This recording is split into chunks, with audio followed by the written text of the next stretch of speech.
Hey everyone, welcome back to the channel. If you've ever wondered how to give your flat icons a stunning 3D look using nothing but Figma, you're in the right place. Today I'm going to walk you through step by step how to transform a simple messenger icon into a gorgeous 3D Slack-style icon. By the end of this tutorial, you'll know exactly how to use gradients and effects to add depth and realism to your icons, making them pop right off the screen. Alright, let's jump straight in. So I already have a standard messenger icon ready here in Figma. If you don't have one on your canvas, you can quickly search for a messenger icon from your assets or draw a simple speech bubble to get started. Now, the very first thing we want to do is make the icon a bit bigger. This is really important because when you enlarge the icon, you're giving yourself more space to work with details and gradients. It's almost like upgrading from painting on a sticky note to using a full-sized canvas.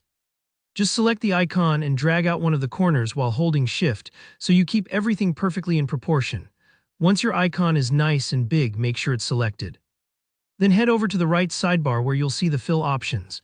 Here, where the magic starts, click on the color next to fill, choose gradient, and you'll see a few different gradient types. For a 3D effect, I recommend using the linear gradient for the most control. Now set the top part of your gradient to white.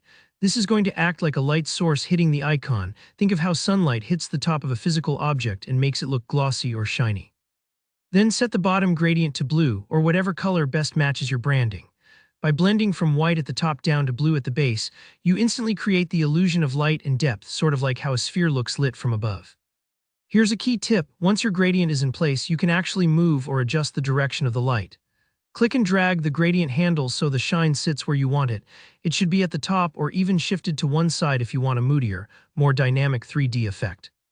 Don't rush this part, take your time moving the handles around until your icon gleams just right. If it doesn't look shiny enough at first, try making the white area a little larger or the colored part a bit deeper for contrast. Now let's give this icon some real-world weight by adding a shadow. With your icon still selected, go down to the Effects section and hit the plus button to add a drop shadow. By default, the shadow probably drops straight down, but here's an important detail. You want the shadow to fall opposite to your light source.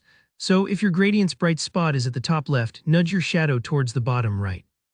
This simple tweak really anchors the icon, making it look like it's hovering just above the background. Increase the blur a bit to soften the edges. It's kind of like smudging a pencil line to avoid harshness, which feels more natural and adds to that 3D illusion. And that's about it. You've just given a flat messenger icon a sleek, modern 3D makeover in Figma, using nothing more than gradients and shadows. Try experimenting with different gradient colors, light angles, and shadow positions for different moods or icon styles. The more you play with these tools, the more realistic and vibrant your designs will become. If you found this tutorial helpful, please give it a thumbs up, and feel free to leave a comment below if you have any questions or want to see more icon design tricks. Don't forget to subscribe for more Figma tutorials, from quick tips to full project walkthroughs. Thanks for watching, and I'll see you in the next one.